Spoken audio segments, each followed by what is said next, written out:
కుర్మలు వేరు, యాదవులు వేరు అని అంటున్నారు. ఇప్పుడేమో ఇక్కడ మీటింగ్‌లో అందరూ ఒకటే అని అంటున్నారు. అది ఎంతవరకు కరెక్ట్ అంటారో మీరు చెప్పండి? మామూలుగా అయితే ఎక్కడైనా కూడా అంటే పాత తరం నుంచి ఇప్పటి వరకు కూడా ఎక్కడైనా కూడా గొల్ల కురుమలు అంటేనే గుర్తుపట్టే స్థితిలో ఉన్నాం మా సమాజం. అయితే ఇప్పుడు ఏందంటే ఒక తల్లి కడుపులో పుట్టిన ఇద్దరు పిల్లలే ఈ జనరేషన్‌లో ఒక ఇంట్లో ఉండడం లేదు. అంటే పాలోలుగా విడిపోతున్నారు. అలాంటిది గొల్ల కురుమల అన్నదమ్ముల వలె కలిసున్నాం ఇది. వెనకటి నుంచి కాదు తాత ముత్తాతల నుంచి కూడా కలిసున్నాం.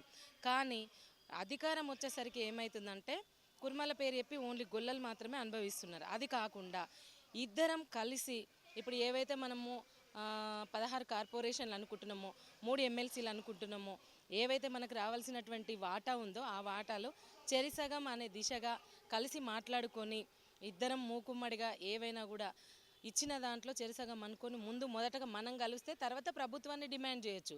కానీ ఒకటే అని చెప్పి ఎంతసేపు కుర్మల పేరు చెప్పుకొని యాదవులు పోస్టులు తీసుకోవడం, కుర్మలు పోటీ చేసే దగ్గర కుర్మలకు వ్యతిరేకంగా యాదవులు ప్రచారం చేయడం, యాదవులు పోటీ చేసే దగ్గర కుర్మలు ఇట్లా కాకుండా ఇప్పటికైనా ఇంత చాలా నష్టం జరిగింది ఇన్ని సంవత్సరాల నుండి.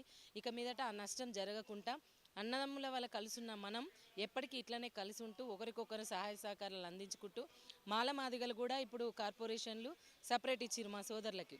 సేమ్ అట్లనే ఇప్పుడు అట్లనే గంగపుత్ర ముదిరాజులో కూడా గంగపుత్ర ముదిరాజు అని చెప్పేసి వాళ్ళకు కూడా 2 కార్పొరేషన్లు ఏర్పాటు చేసిండ్రు.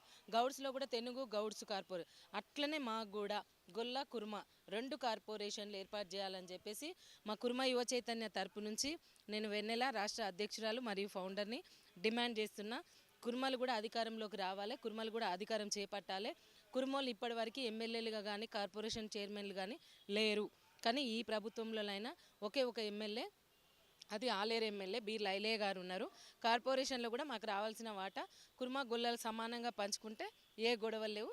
అన్నదమ్ముల్లాగా చిరకాలం కలిసి ఉండి మూకొమ్మడిగా పోరాటం చేస్తే పోయేదేం లేదు.